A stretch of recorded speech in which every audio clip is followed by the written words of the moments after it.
Hello everyone, আসসালামু আলাইকুম। আমি mom's kitchen by Sultana Jessore থেকে আপনাদের জন্য একটি ব্লগ ভিডিও নিয়ে হাজির হয়েছি। আমার মেয়ের স্কুলে পিঠা উৎসব ছিল। মেয়ে বলতে আমার দুই মেয়ে একসাথে একই স্কুলে পড়ে। মেয়ে নিজের হাতে কীরকম দেখেন মসুর ডাল পাকন বানিয়েছে। আমি জাস্ট রেডি করে দিয়েছি, সব কাজ সে নিজেই করেছে। আমার আসলে হাতটা কেটে গিয়েছিল, তাই তার অনেক কষ্ট করতে হয়েছে। পিঠা ছাড়াও বিরিয়ানি রান্না করেছিলাম। বিরিয়ানিটা আসলে তাদের রিকোয়েস্ট ছিল। আগের বার আমি স্কুলে তাদের রিকোয়েস্টে একবার রান্না করে দিয়েছিলাম, সকলের কাছে অনেক ভালো লেগেছে। এবারও অনেকেই রিকোয়েস্ট করে আমার কাছে এই বিরিয়ানিটা রান্না করার জন্য বলেছে। পরে আমি বেশি না 2 কেজি পরিমাণ করেছি। সবার অনুরোধ রাখতেই আমাকে বিরিয়ানিটা রান্না করতে হয়েছে। আগেরবার খেয়ে তাদের কাছে অনেক ভালো লাগছিল। পরে তাদের রিকোয়েস্টে বেশি করিনি, এই যা দেখতেছেন আপনারা ভিডিওতে ঠিক এই পরিমাণে করেছিলাম।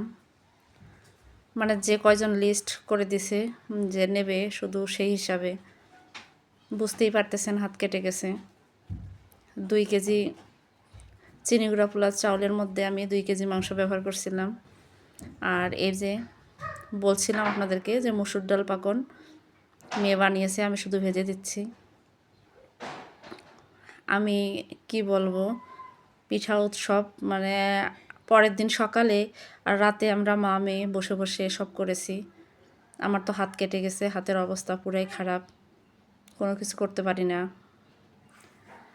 আমি এই জন্য বেশি কিছু করতে পারি নাই। 2 আইটেমের পিঠা আর বিরিয়ানি এটাই ছিল।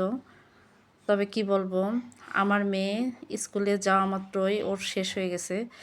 ওর স্টলে কিছু ছিল না।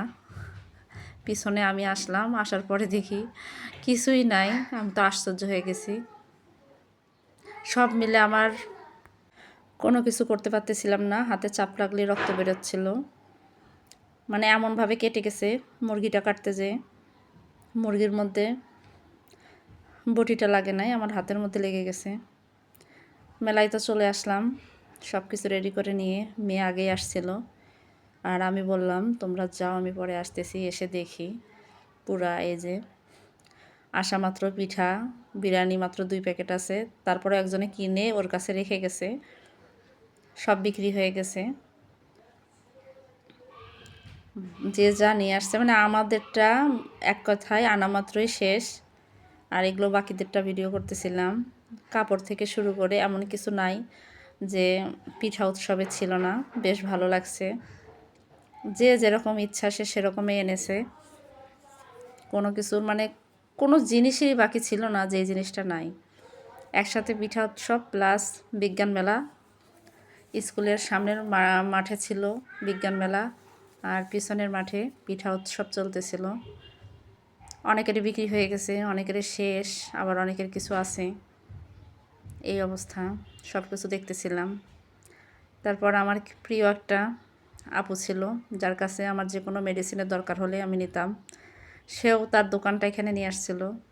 পরে তাকে বললাম যে রাতে আমার কীভাবে হাতটা কেটে গেছে। বললে সে বলতেছে যে লাগলে রক্ত বের হচ্ছে, দাঁড়ান আমি এটা কিছু করে দিই। পরে এই ব্যান্ডেজটা লাগাই দিল, বলতেছে এখন আর সমস্যা নাই, কিছুদিন লাগলে রক্ত পড়বে না। খুব ভালো, আপুর কথা আমার খুব মনে থাকবে। আমার যে কোনো কিছু লাগলে আমি এনার এখান থেকে নিতাম। আমার মেয়ের ক্লাসের ছেলেরা খিচুড়ি দিছিল, মাংস দিয়ে খিচুড়ি, এক কথায় তেহেরি যাকে বলে। আর আমার মেয়ে তো বিরিয়ানি, তা আমার মেয়েরটা শেষ হয়ে গেছিলো, এদেরটা ছিল, সেটাও একটু ভিডিও করে নিলাম। এমন কিছু নাই যে যেটা আর কি ছিল না। অনেক মজা হয়েছে। ছোট ছোট বাচ্চাগুলা যে যার মতো দিয়ে বসে মজা করতেছে, কেউ কিছু খাচ্ছে, একজন আর একজনেরটা। অনেক সময় ধরে ছিলাম আমরা, যদিও আমাদের কোনো কিছু ছিল না বিক্রি করার মতো, কিন্তু তারপরেও সবাই মিলে মজা করতেছিল। আমার চারপাশে এত শব্দ, আমি ভয়েস দিতে পারতেছিলাম না। অনেক দিন আগের করা ভিডিও, ব্যস্ততার কারণে আমি আপলোড দিতে পারিনি। কাপড় থেকে শুরু করে ছেলেদের পাঞ্জাবি সব ছিল, সব। পুরো ভিডিওটা দেখেন, দেখলে বুঝতে পারবেন। আমার কাছে অনেক ভালো লেগেছে, মেয়েরাও অনেক মজা করেছে। প্রথমে বলছিলাম যে সব করতে হবে না, কিন্তু প্রজেক্ট তো কিছু না কিছু রাখা লাগবে। হয় বিজ্ঞান মেলার জন্য কিছু প্রজেক্ট বানাইতে হবে, আর না হলে পিঠা উৎসবে একটা স্টল থাকতে হবে, তাহলে আর বিজ্ঞান মেলার জন্য কিছু না করলেও হবে। এবার চলে আসলাম বিজ্ঞান মেলার এদিকে। আমার কাছে এই লাভাটা অনেক ভালো লাগছে, মাশাল্লাহ। বাচ্চাদের কী পরিমাণ ট্যালেন্ট, যে যেটা পারছে সেটাই বানিয়ে নিয়ে আসছে। খুবই ভালো লেগেছে আমার। প্রত্যেকেই, কেউ কারো থেকে কম নাই, সবাই সুন্দর করে যে যেটা পেরেছে সেটাই বানিয়ে নিয়ে আসছে। আমি হয়তো বা ভালো করে ভিডিওটা করতে পারি নাই, দেখাতে পারতেছি কিনা জানি না। এক কথায় আমি আসলে বাইরে গেলে ভিডিও করতে লজ্জা পাই।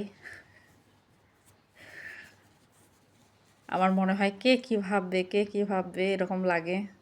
এটা আমার কাছে খুবই ভালো লাগছে। আপনারা দেখেন, এগুলো সব ক্লে দিয়ে বানাইছে বাচ্চারা, মাশাল্লাহ। সবগুলোই খুব সুন্দরভাবে হয়েছে, একদম প্র্যাকটিক্যাল দেখাচ্ছে।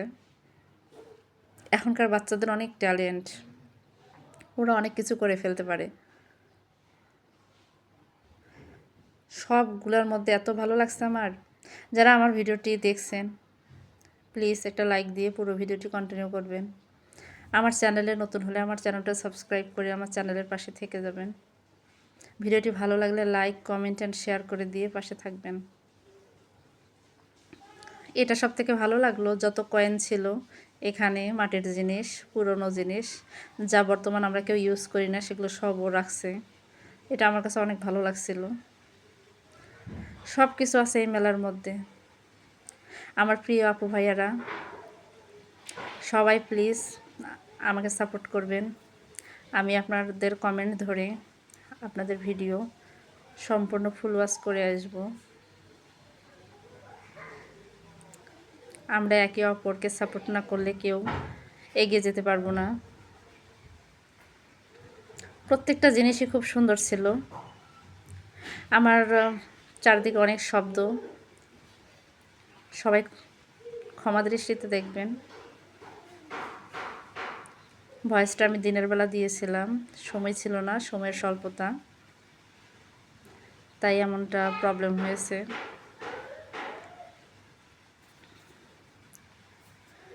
আবারও বলছি, ভিডিওর শুরুতে একটি লাইক দিয়ে পুরো ভিডিওটি কন্টিনিউ করবেন। যারা এখনও আমার চ্যানেলটা সাবস্ক্রাইব করেন নাই, অবশ্যই সাবস্ক্রাইব করে চ্যানেলের পাশে থাকবেন। প্রত্যেকটা জিনিসই আমার কাছে খুবই ভালো লাগছে, অনেক ভালো লাগছে।